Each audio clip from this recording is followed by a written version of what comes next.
Las rivalidades étnicas continuaban dividiendo el imperio. Ricímero, general de procedencia bárbara, ostentaba la máxima autoridad en Roma y no dudó en eliminar a todo el que se le interpuso, incluyendo a sus amigos más íntimos. Las provincias occidentales estaban muy debilitadas y recibían ataques continuos por parte de diferentes pueblos bárbaros. En medio de este caos, un líder romano parecía dispuesto a devolver a Roma su antiguo esplendor. Pero un ambicioso príncipe bárbaro se cruzó en su camino. Para el imperio, aquel enfrentamiento fue el principio del fin. El Imperio Romano, el último emperador.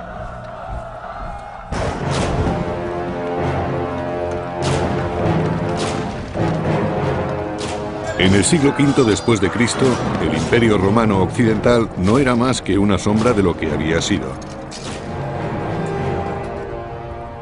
El imperio estaba sumido en una crisis profunda.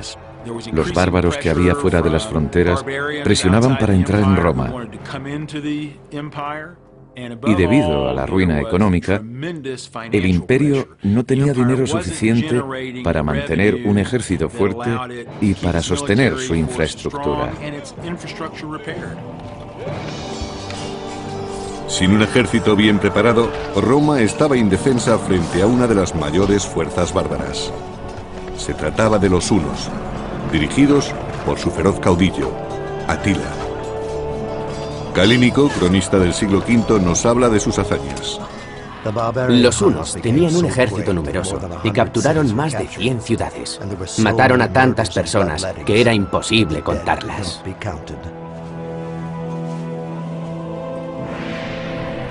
Los hunos, una tribu nómada del este, terminaron de arrasar el imperio. La verdad es que ya no existía el Imperio Romano Occidental. Las provincias de Occidente se habían disgregado y los enfrentamientos eran continuos. Había tantos reinos, tantos ejércitos luchando por el control, que en realidad no existía ningún control. Constantinopla, la capital del Imperio Oriental, había resistido las invasiones de los hunos, pero el Imperio Occidental estaba más debilitado, y la provincia romana de Panonia cayó en manos de Atila, rey de los hunos.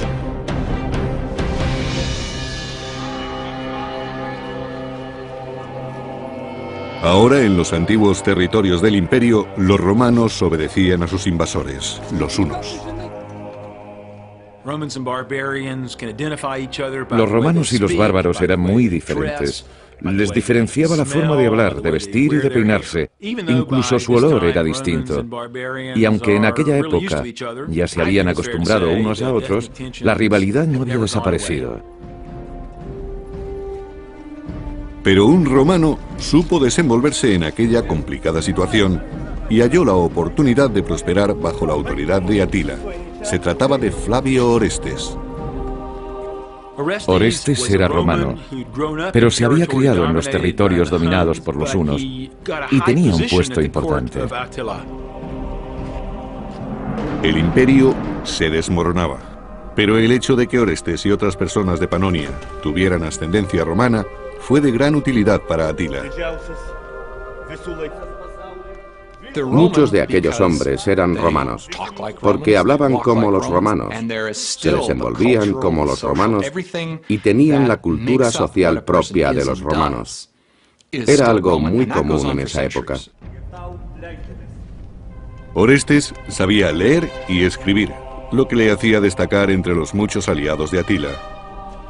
Y muy pronto se convirtió en el secretario de la corte del jefe bárbaro. Orestes era consciente de los planes de Atila, que trataba de mezclar a los hunos y a los romanos. Por medio de matrimonios y alianzas políticas, pretendía crear un nuevo imperio en el norte.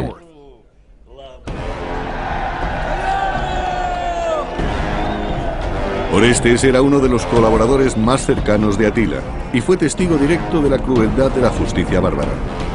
Como romano, debió de sentirse ofendido. Había mucha rivalidad entre los bárbaros y los romanos. La mezcla de culturas suponía un problema insalvable en muchos casos, aunque ambos pueblos trataban de cooperar en los asuntos importantes o en los intereses comunes. La verdad es que existían muchas tensiones. Orestes detestaba que los bárbaros torturaran a los romanos, pero los planes de Atila despertaron también su ambición. Cuando Orestes servía en la corte de los hunos, observó que su rey, Atila, pretendía crear una poderosa nación partiendo de la nada. Fue entonces cuando comprendió que era posible levantar el antiguo imperio. Si un rey unificaba a los bárbaros y a los romanos, Roma recuperaría el esplendor de los primeros años, de la época de los primeros emperadores. Orestes trabajaba al servicio de los bárbaros, pero siempre se sintió romano.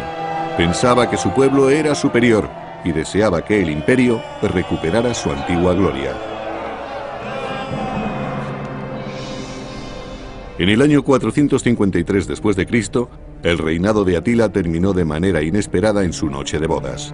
Fue un duro golpe para los hunos y para los aliados bárbaros. Su esposa lo encontró muerto por una hemorragia. Temió que la acusaran de asesinato y pasó la noche junto al cadáver. Según Jordanes, historiador del siglo VI, murió no por herida mortal, ni frente al enemigo, ni por traición, sino felizmente en el placer y sin dolor.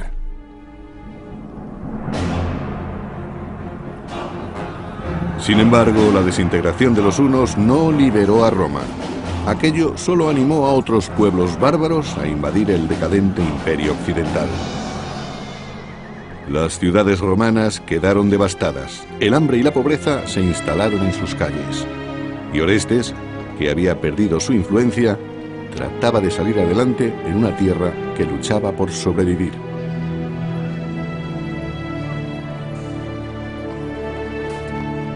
En algunos casos, según la región, la infraestructura se derrumbó muy deprisa. Los acueductos fueron abandonados y la alfarería perdió calidad. Todo se vino abajo. La planificación urbanística se deterioró y los edificios quedaron descuidados. Fueron tiempos de miseria y pesimismo. Los detalles de los viajes de Orestes se han perdido, pero como auténtico romano, se negó a admitir que el imperio estaba a punto de hundirse. Deseaba recuperar sus valores y su civilización, y con esta esperanza decidió ponerse en camino hacia Roma. El imperio romano ya había caído. Sin embargo, sus líderes se negaban a admitirlo. Y muchos de sus ciudadanos tampoco podían aceptar que Roma desapareciera. Pensaban que mientras hubiera un emperador en el trono, Roma existiría. Mientras las murallas protegieran la ciudad, Roma existiría. Mientras hubiera alguien que creyera en ello, Roma seguiría existiendo. A mediados del siglo V, después de varios años de ataques bárbaros, Roma firmó un tratado con la poderosa tribu de los burgundios. El imperio aceptaba ceder parte de sus más prósperos terrenos a cambio de ayuda militar. Los burgundios provenían de Escandinavia y se asentaron en el sur de las Galias. Fueron los primeros territorios que se escindieron del imperio. Las regiones se iban separando lentamente. Podría compararse a la reacción de un cuerpo humano cuando se enfría. El organismo está programado para que el corazón y el cerebro sobrevivan más tiempo.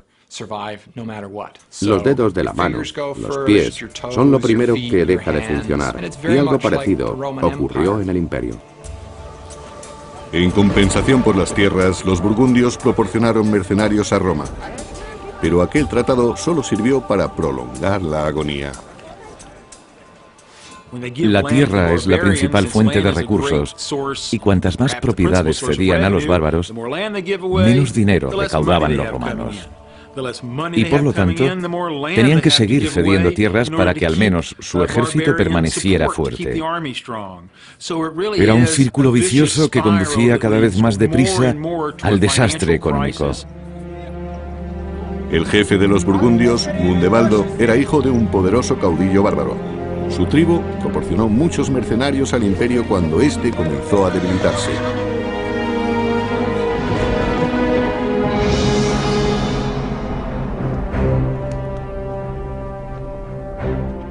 En la capital del imperio, Gundebaldo fue proclamado jefe del ejército. Pero su autoridad no se limitaba a los soldados, y fue él quien eligió al nuevo emperador, Glicerio. Gundebaldo lo eligió porque creía que le sería fiel y esperaba que gobernase según las órdenes que él le dictase. Glicerio no debía tomar ninguna decisión sin consultar antes con Gundebaldo. En el salón del trono del emperador había más bárbaros que romanos. En aquellos momentos, el ejército romano se componía principalmente de bárbaros. Es posible que hubiera soldados romanos, pero según los escritos, la mayoría eran turcos, germanos y otros muchos hombres procedentes de pueblos bárbaros. Odoacro era un guerrero bárbaro, pero estaba a cargo de los mercenarios de Glicerio. Odoacro consiguió un cargo muy importante en la Guardia Imperial. Era un militar muy competente y demostró tener una gran capacidad de dirección.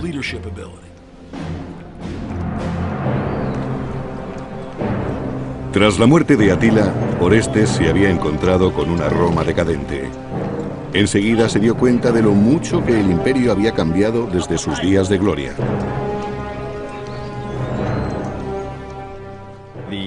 El poder del Imperio Occidental había desaparecido ya en el año 470, pero no todos los ciudadanos lo habían asumido. Pensaban que se trataba de un periodo de debilidad transitoria y que si la situación se enfocaba de otro modo, el imperio podría recuperarse. La experiencia de Orestes le permitió alcanzar un alto puesto en el ejército imperial, pero le sorprendió que Odoacro, un humilde bárbaro, ocupase un puesto similar. Los dos eran hombres muy ambiciosos y habían pasado por momentos muy duros. Orestes había trabajado al servicio de la corte de Atila y Odoacro era un jefe militar que había logrado ascender en Roma a pesar de sus raíces humildes. Los dos tenían mucha experiencia como militares y creo que fue la ambición lo que acabó enfrentándolos. Orestes y Odoacro tenían ideas diferentes sobre el imperio. Uno de ellos era romano, el otro bárbaro. Después de pasar muchos años en la corte de Atila, el romano Orestes fue nombrado general del ejército de Roma. Pero se encontró con un imperio que estaba a punto de desaparecer. Además, el poder ya no residía en el emperador Glicerio, sino en Odoacro, general bárbaro, y en Gundebaldo, jefe burgundio.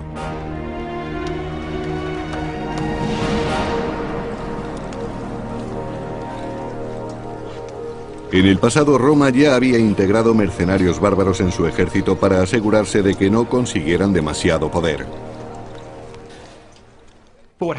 En el siglo V, las tribus germánicas mantenían su identidad dentro del imperio. Conservaban su vestimenta, comida y cultura, así como su estructura administrativa, política y militar.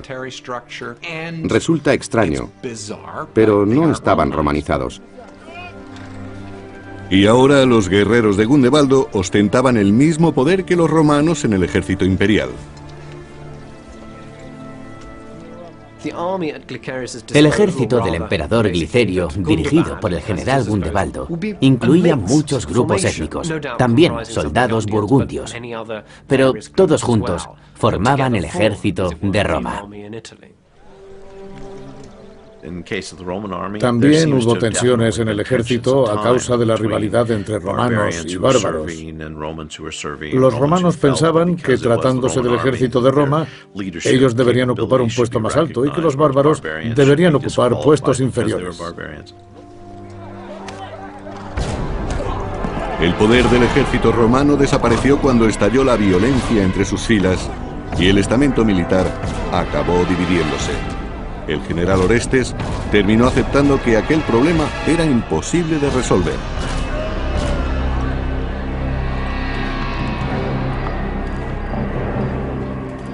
Algunas tribus atacaron al imperio, que sufrió grandes pérdidas en las Galias. Los soldados romanos comenzaron a dudar de la lealtad de sus aliados bárbaros. Creo que, dada la situación, cada uno se ocupaba de sí mismo. Fue una época muy confusa y los ejércitos estaban integrados por grupos que no tenían los mismos intereses. Ni siquiera los romanos coincidían entre sí. Incluso en el campo de batalla reinaba el caos. El ejército ya no luchaba por el imperio, sino que cada soldado lo hacía por sí mismo. Cuando los bárbaros saquearon las costas mediterráneas del Imperio Occidental, el Imperio Oriental, con su capital en Constantinopla, decidió intervenir.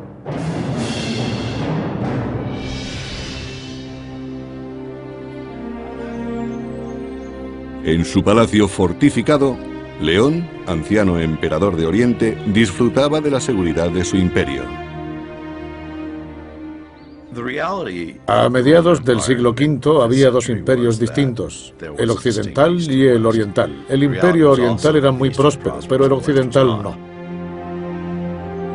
León culpaba a Glicerio de los fracasos de Roma y decidió intervenir. De modo que proclamó un nuevo emperador de Occidente, Julio Nepo. Nepo ocupaba un puesto importante en la corte oriental y fue elegido para gobernar en Occidente. Además, estaba emparentado por matrimonio con el emperador León. Era la persona adecuada para dirigir una invasión.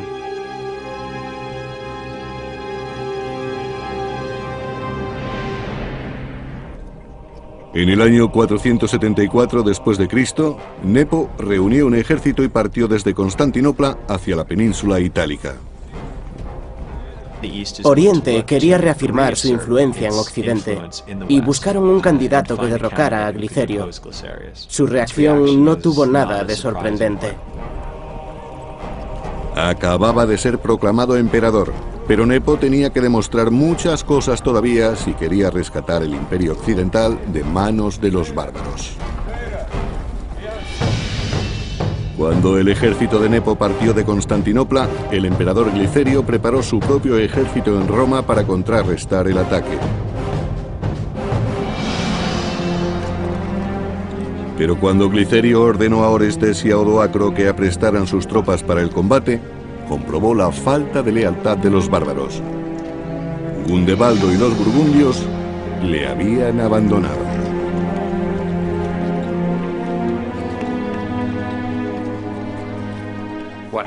Gundebaldo abandonó al emperador y se convirtió en rey de los burgundios.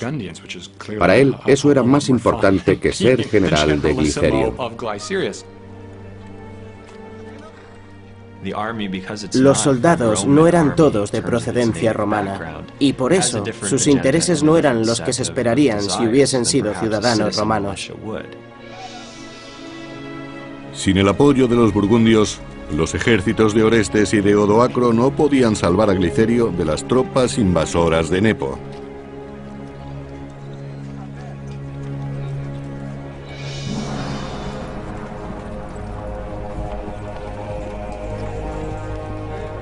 Cuando Nepo se acercaba a Roma, Glicerio salió a su encuentro, pero no a luchar, sino a pedir misericordia.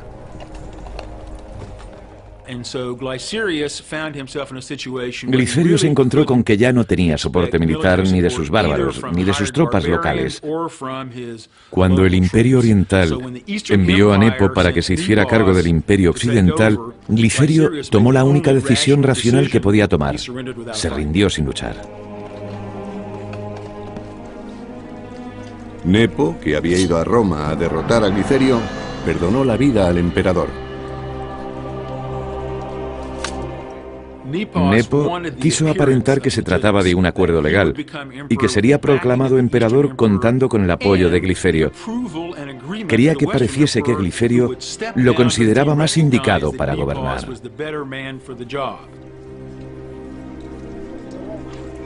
Nepo ordenó que Glicerio fuera investido obispo y lo exilió de Roma. En junio del año 474, cuando Nepo fue proclamado emperador de Occidente, recibió el apoyo de Orestes y de Odoacro. Inmediatamente, ambos se declararon fieles al nuevo emperador. Como romano, Orestes consideraba que Roma seguía siendo un imperio y que él podría protegerla. Pero Odoacro opinaba que el imperio como tal ya no existía. Se trataba de dos militares muy competentes y muy capacitados, pero la existencia del imperio que querían remontar era dudosa.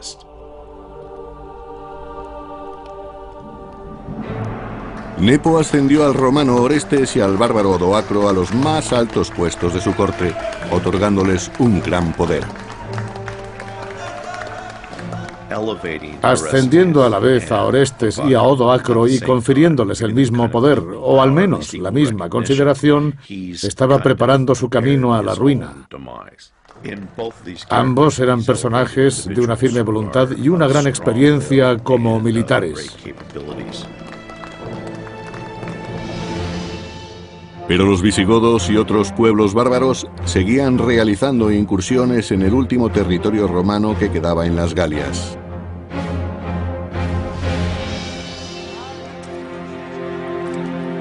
En la región que ahora se conoce como la Provenza, en Francia, había una próspera comunidad romana. Pero a partir del año 470, sus pobladores sufrieron muchos ataques por parte de los visigodos. Eurico, el rey de los visigodos, era muy ambicioso. Quería expandir su territorio y apoderarse de las regiones del sur de Francia que todavía no estaban bajo su poder. Tenía un ejército fuerte. Las fuerzas de los visigodos eran abrumadoras. Aquella invasión y todas las anteriores fueron reduciendo poco a poco los territorios romanos en las Galias. Finalmente, solo quedó una pequeña franja costera en lo que hoy es el sur de Francia. Los guerreros visigodos arrasaron las aldeas de la Provenza sin compadecerse de los ciudadanos romanos que estaban indefensos. El emperador de Oriente había enviado a Julio Nepo a Roma para que ocupara el trono del emperador de Occidente. Nepo confiaba en sus dos generales, Odoacro y Orestes, pero el imperio romano estaba terriblemente debilitado.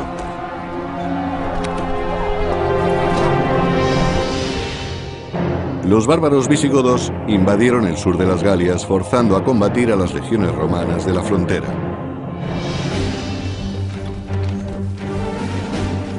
Pero los soldados imperiales no eran rivales para los visigodos. Los visigodos tenían más experiencia y su reino era más fuerte. Podían movilizar más hombres y sus tropas estaban mejor preparadas para enfrentarse a cualquier imprevisto en la batalla. El combate fue muy sangriento. Los romanos no sabían qué hacer.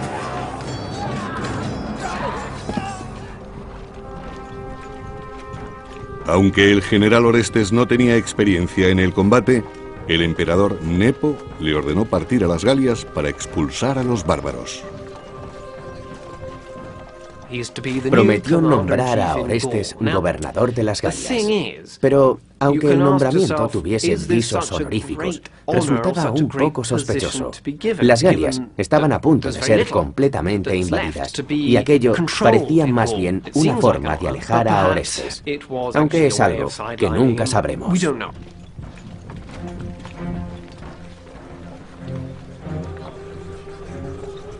Pero en su campamento en la frontera romana, Orestes planeó una estrategia e intentó dejar a un lado a Odoacro y al nuevo emperador, Nepo.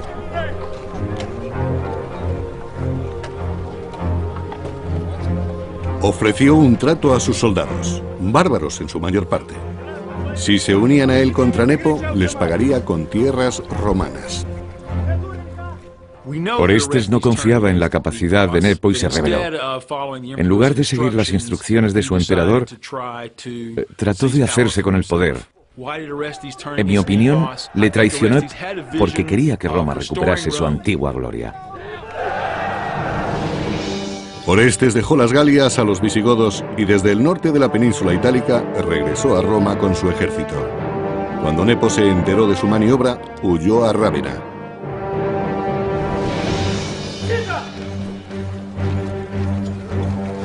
En agosto del año 475, Orestes marchó hacia Rávena y ordenó a sus tropas que buscaran al emperador. Los soldados bárbaros saquearon la ciudad y destruyeron las propiedades de los ciudadanos. Orestes debía pensar que Nepo estaba vendiendo el imperio romano a los bárbaros. O quizás su ambición era muy fuerte y deseaba hacerse con el poder de todo el imperio. Pero a pesar de las amenazas, nadie reveló dónde se escondía el emperador. Nepo hubo de abandonar la ciudad en secreto. Según Jordanes, historiador del siglo VI, Nepo huyó a Dalmacia y vivió allí como un ciudadano más. Curiosamente, se trataba de la misma ciudad en la que el emperador Glicerio había sido nombrado obispo. Nepo vivió exiliado, pero se hizo llamar emperador hasta el año 480. Algunos historiadores le favorecen considerándolo el último emperador, pero hacía ya mucho tiempo que no lo era. Tras la huida de Nepo y con los soldados bárbaros bajo su mando, Orestes pensó que podría restaurar el orden en un imperio sumido en la anarquía.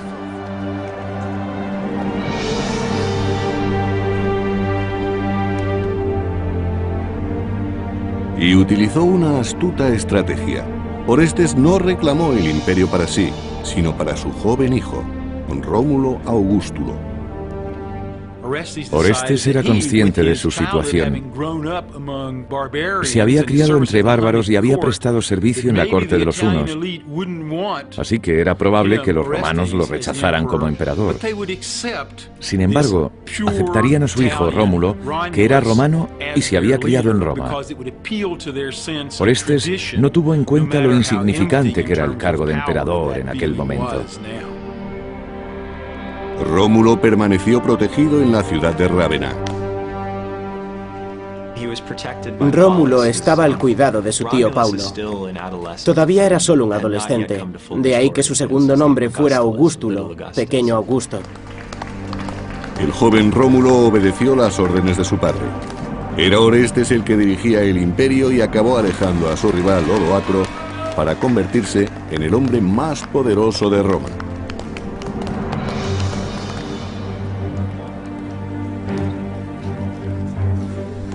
Pero Orestes ignoró la deuda contraída con los soldados bárbaros y después de haber cumplido su parte del trato, estos le exigieron el pago de lo acordado.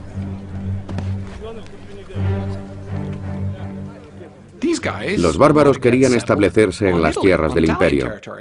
Sin embargo, Orestes como romano no quería que eso ocurriera y se negó a cederles esos territorios. Orestes no podía pagar a los soldados, y los soldados querían un emperador que les pagara. Por eso, cuando Orestes no les dio el dinero ni las tierras que les había prometido, los bárbaros decidieron que solo tenían una opción: librarse del emperador y nombrar otro que sí les diera lo que demandaban. Con la ayuda de sus guardias, Orestes logró escapar, pero subestimó el poder del ejército bárbaro. Y los soldados buscaban venganza.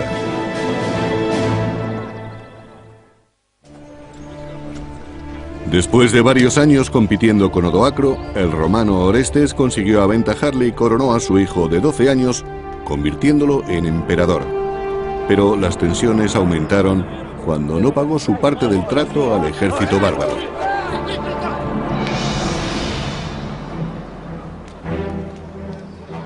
Orestes les negó las tierras que les había prometido, y los soldados recurrieron al rival del general romano, Odoacro.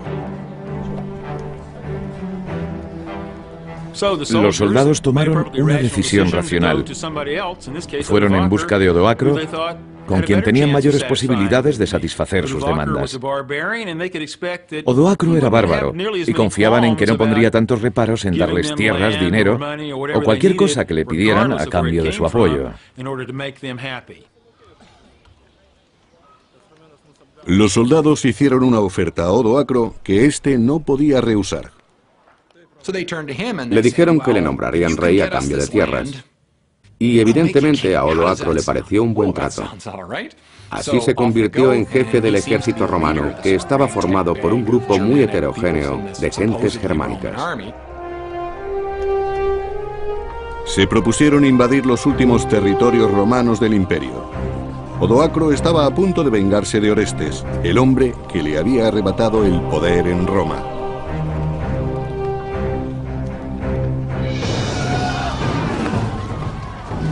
Inmediatamente sus huestes empezaron a saquear las ciudades romanas. Según los historiadores, estuvieron saqueando ciudades durante varios días.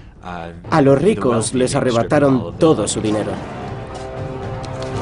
Los soldados bárbaros habían arriesgado su vida por un imperio que no sentían como suyo y consideraron que Roma tendría que pagar con sangre lo que no podía pagar con dinero ni con tierras.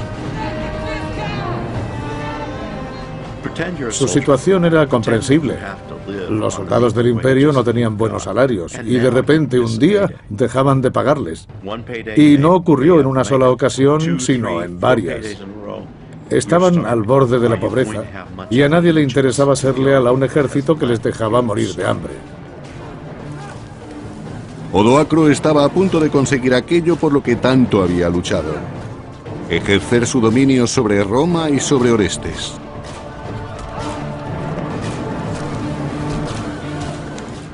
Lo que ocurrió en el año 476 no fue exactamente una guerra. No hubo invasiones ni grandes batallas. Solamente había soldados que trataban de sobrevivir. Y para conseguirlo, tenían que hacer todo lo necesario. Estaban entrenados para luchar y lucharían contra todo aquel que se interpusiera en sus planes. Por eso los levantamientos y los saqueos eran continuos. Orestes decidió dejar a su hijo, el joven emperador Rómulo, en Rávena, al cuidado de su tío Paulo. Después, el general bárbaro escapó a Ticino, en el norte de Italia. Orestes se vio obligado a refugiarse en Ticino, la moderna Pavía, para escapar de Odoacro y de su ejército. Sabemos por algunos escritos que el obispo de Pavía dio refugio a Orestes. Pero no logró librarse de la ira de los bárbaros. Orestes se vio forzado a huir cuando Odoacro y sus hombres registraron la iglesia tratando de apresarlo.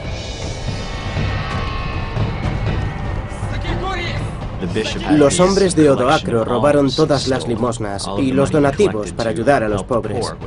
Y también quemaron muchos edificios, incluida la iglesia. Orestes se dio cuenta de que su sueño de reconstruir el imperio era irrealizable. A Odoacro no le importaba la gloria de Roma. De hecho, hacía ya mucho tiempo que había dejado de existir para él. Pero entonces, ¿cuáles eran sus aspiraciones? Orestes y su guardia escaparon de Ticino. Trataban de ganar tiempo para preparar el enfrentamiento contra Odoacro. Hacía mucho tiempo habían sido compañeros en la corte. Ahora ambos luchaban por el poder. Ambos estaban muy orgullosos del puesto que ocupaban y ninguno quería reconocer la autoridad del otro. Por tanto, el enfrentamiento era inevitable. Orestes y su ejército llegaron finalmente a Plasencia, la moderna Piacenza, antes de enfrentarse a Odoacro en el campo de batalla.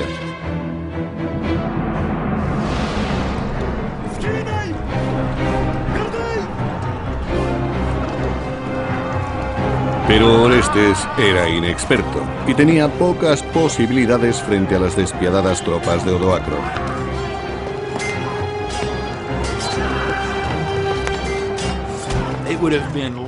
La batalla fue muy violenta. En realidad, no es el entrenamiento militar lo que da la victoria a un ejército. El ánimo y la confianza con que acuden a luchar los soldados tiene mucha influencia en el resultado.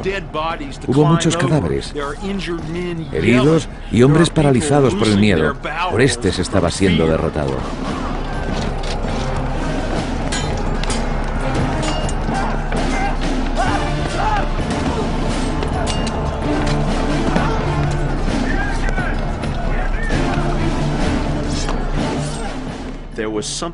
Todavía había soldados que creían en el imperio y en que algún emperador lograría devolverle su antigua gloria. Para ellos, el imperio seguía existiendo, aunque ahora sabemos que nunca habrían logrado recuperarlo. Aunque fuera una locura, Orestes se negaba a admitir la derrota. Cuando el general romano Orestes negó a los soldados las tierras que les había prometido, estos se rebelaron contra él, dirigidos por su peor enemigo, el general bárbaro Odoacro. En el campo de batalla de Plasencia, los dos rivales lucharon por el poder, igual que antes hicieran en el salón del trono del emperador.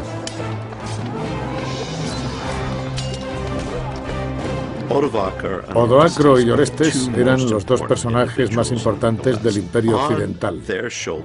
El futuro de Roma dependía de ellos y deberían haber colaborado juntos. Nunca se plantearon llegar a un acuerdo. Eran demasiado ambiciosos y recurrieron a la guerra. Se enfrentaron en una lucha a muerte, y cuando por fin terminó la batalla, Orestes, el romano, sucumbió ante el poderoso bárbaro.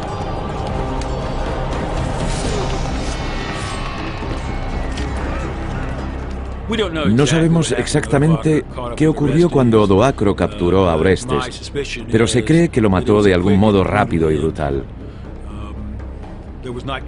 No se celebraron ceremonias ni funerales en su honor. Orestes simplemente desapareció. Estoy seguro de que su ejecución fue inmediata, silenciosa y cruel. Enseguida, Odoacro y sus tropas marcharon contra Rávena. Su último objetivo era eliminar al joven hijo de Orestes, el último emperador romano occidental. Rómulo Augustulo, de 12 años, y su tío Paulo desconocían la muerte de Orestes y no estaban preparados para el ataque de los hombres de Odoacro.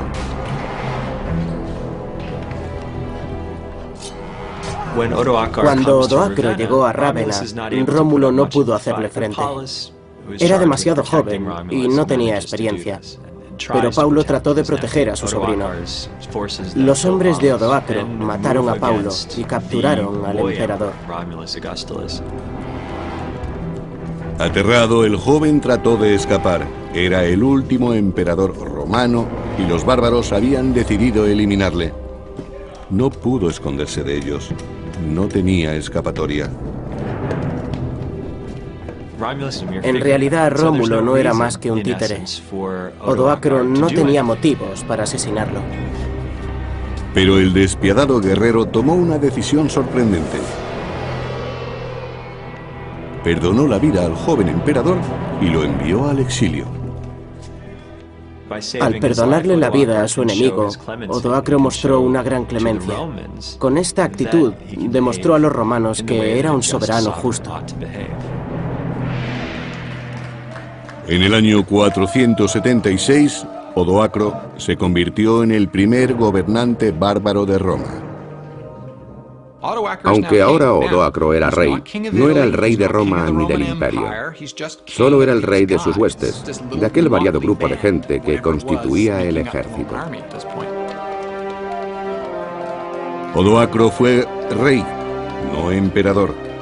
El imperio romano, que surgió en el año 27 a.C., había desaparecido 500 años después de su nacimiento. Fue el final de los emperadores romanos en Occidente. El siguiente gobernante fue rey. En Oriente sí había un emperador romano, pero no podía controlar Occidente. Desde el punto de vista político, la situación había sufrido un gran cambio. Desde Constantinopla, el emperador oriental Zenón conoció la noticia de la caída de Roma. Durante mucho tiempo, aquel había sido el mayor temor del Imperio Oriental. Un mensajero transmitió las palabras del joven emperador Rómulo. Odoacro exigió a Rómulo Augustulo una última cosa. Debía enviar un mensajero a Constantinopla, en nombre del Senado y del emperador, para que comunicase en el Imperio Oriental que no se necesitaba ningún emperador en Occidente. Con un rey bárbaro gobernando en Roma, los símbolos imperiales ya no tenían sentido. Sabemos que Odoacro fue proclamado rey y que no vistió púrpura ni llevó la corona de oro del emperador romano. Él mismo decidió prescindir de los símbolos y las costumbres de Roma. Odoacro tenía la intención de ser algo nuevo, el rey de Occidente, no el emperador. Las vestiduras, coronas y joyas quedaban para el emperador de Oriente. Para Odoacro estas riquezas ya no significaban poder y prestigio, sino fracasos y pérdidas. Los bárbaros y sus familias se asentaron en las tierras que habían pertenecido a Roma. Eran los territorios por los que tanto habían luchado. Occidente estaba ahora en sus manos. Odoacro cumplió lo que había acordado con sus soldados y les dio lo que les había prometido. Demostró a su ejército que era un hombre de palabra. Los territorios del imperio fueron rápidamente ocupados por los bárbaros. Las haciendas se llenaron de mujeres y niños. Al principio, Roma se fortaleció porque aceptó a los extranjeros, pero cuando los bárbaros empezaron a llegar en gran número y quisieron formar parte del Imperio Romano, los romanos ya no pudieron ni quisieron aceptarlos como habían hecho antes. Sus razones eran muy complejas, pero fue un error. El hecho de no aceptar a los extranjeros fue lo que poco a poco debilitó al imperio y uno de los motivos principales de la caída de Roma. Pero a pesar de la caída del imperio, su legado sobrevivió.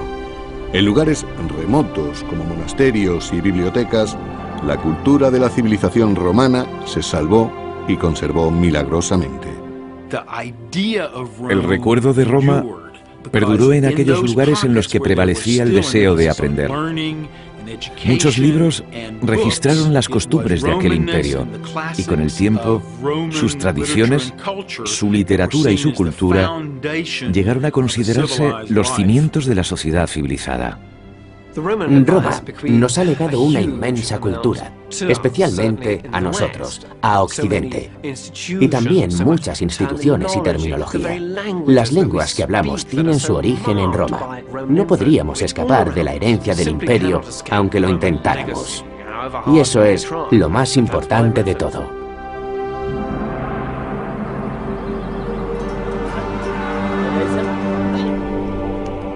De la democracia al imperio y hasta su caída, Roma sirvió de inspiración al mundo occidental que hoy conocemos. Una civilización que sobrevivió a varios siglos de guerra, a la persecución, la corrupción y la peste, y que terminó muriendo calladamente, debilitada por los ataques bárbaros. Existe una idea muy romántica acerca de la caída de Roma y del Imperio Romano. Y su historia ha repercutido en la formación del mundo moderno. Pero todo eso ocurrió hace 1500 años. ¿Por qué tendríamos que ocuparnos de ello ahora? En mi opinión, la respuesta es muy sencilla. Debemos conocer los datos porque en Roma se cimentaron los aspectos más significativos de la historia de la humanidad y también los más terribles. Y si los analizamos, acabaremos comprendiéndolos. Quizás así podamos aprender de sus aciertos y evitar sus fracasos.